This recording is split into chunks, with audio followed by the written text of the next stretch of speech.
Welcome to the video, viewers. Today we're going to be going over the Cubex Yamato Multishot refresher build. You can just search for that in the public page and you'll find it. This is mostly a spirit build because of the recent buffs and Yamato nerfs, the buff for torment pulse and the nerfs for Yamato's headshot multiplier with a primary fire. So what we're going to keep in mind here is that this is a spirit build and that Yamato is a snowballing character, which means that about 7 minutes in after early game, that is when she starts actually snowballing, where she starts getting kills, where she starts getting fed. If you play a Yamato correct enough, you can outfarm any haze. Going on to how to spend her ability points, we're going to unlock our power slash first, followed by a crimson slash, followed by the flying strike and the ultimate. After which, if we're against a really squishy team where it's too easy, we're going to just max out a power slash immediately. But if it is an even playing field, or if you're even losing, what you want to do is buy the first tier for your 1. This gives you some defense while you're channeling your ability. Really good in the early game considering how low HP we have as Yamato. Then you want to get the first 2 points for your 3. This gives you 10% of max health heal. Really important once again, especially that lifesteal is just really clutch. Followed by getting the first tier of your ult so that you have a good cooldown. After which you max out your power slash. This is where you start snowballing. Once you max out your power slash, you should be down mid-game. And this is where your build really starts coming together. You can buy the first 2 abilities of your E or your 2. This gives you the 20-meter cast range, which just makes it redonkulous. Like, I can literally cast them from all the way here. That's fucking ridiculous. Anyways, after which you guys can obviously max out Crimson Slash, max out Shadow Transformation, max out Flying Strike. Easy peasy. Coming to the build itself, we're going to start off with laning. You can just go left to right with a blind eye. That's a total of 3000 souls for the early game. I feel melee lifesteal and extra stamina along with spirit strike is really killer in the early game. Now the mid game, this is where I feel active reload outshines everything else over here. Purely, and that's why I've kept it first, purely because of the conditional bullet lifesteal, the fire rate increase. That fire rate when increased in the late game is ridiculous once again, and most of all your reload time just really gets cut in half, and you can get that down to muscle memory. It's just busted. It's just genuinely busted. So spirit lifesteal just as important as melee lifesteal.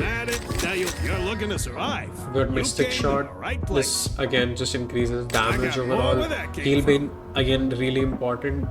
I would recommend buying this earlier, right after active reload, or even before if you feel like you're dying a lot to enemies. Okay, now here comes the real fun stuff. I've split late game into 2 different types, which is against a squishy team where you're really just winning very easily, or against a tanky team where you're not being able to finish them off or even dying to them continuously. So they all have the same abilities for spirit. The only difference is a squishy team gives you superior stamina so that you can move around much quicker, dodge in and out of battles, and for a tanky team you really want to get in as much damage as possible.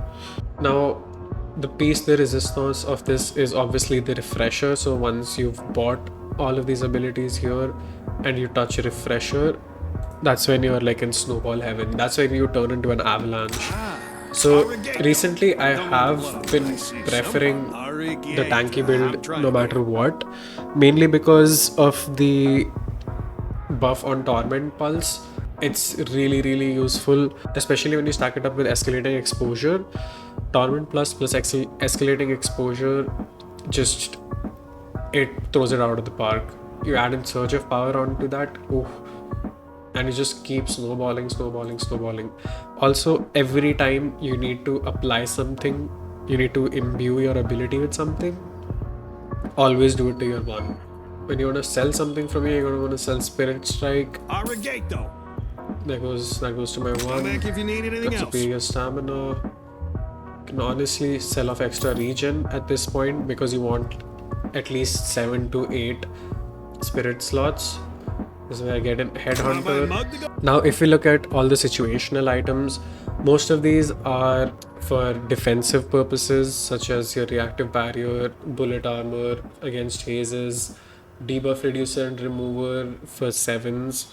Soul rebirth is purely if you feel like you're being an untouchable god.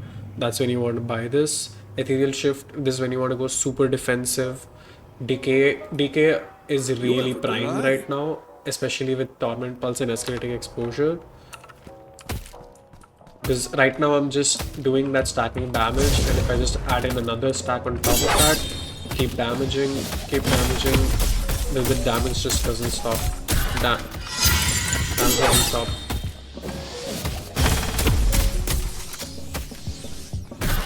That's a ridiculous amount of damage we do there. Now, on top of this, what I prefer instead of this is going for Boundless Spirit, because this just gives you the nuttiest buff possible. It basically means your spirit power goes into overdrive. You get 60 spirit power, you get 300 bonus health, 15 health regen, insane weapon damage. It just takes you to leaps and places. Now, if I see other people having leech in enemy teams, that is when I would buy leech myself. Okay, so in my opinion, the piece de resistance which would make even the Mona Lisa better is this baby right here, Echo Shard. You buy this, I'm trying. you're already unstoppable, you get even more unstoppable. So damage, Echo Shard, damage, tap. That's over 2400 damage plus how much I did in the past, which was about, I totaled out to 4000. That's with just 2 slashes using an Echo Shard. Now if you add your ult on top of this, you get another additional slash, and you add in a refresher on top of that. That's purely 5 power slashes in one go, and each one on top of the other is going to be ridiculously stacking with all of your snowballing.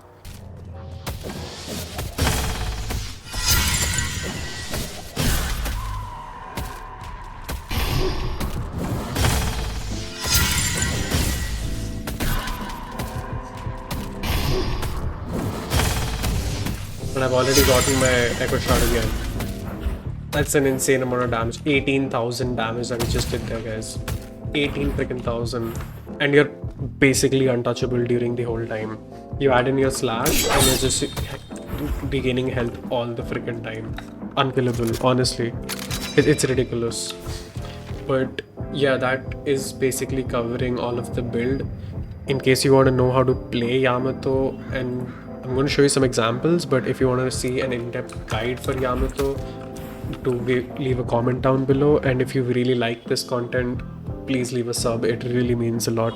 This is my first video that I'm doing, which isn't a short, so it would mean the world if you guys could show your love and support for this channel. Alright, cheers.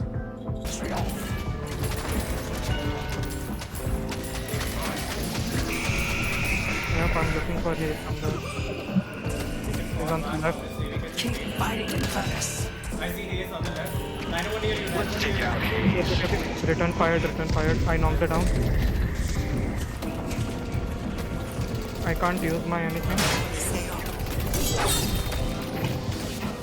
Did you get it? Oh, I'm dead. Get out of here, Nayo.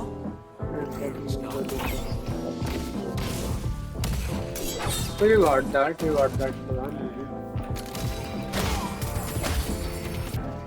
Our yellow guard has been destroyed. They've taken the objective. They took her green again.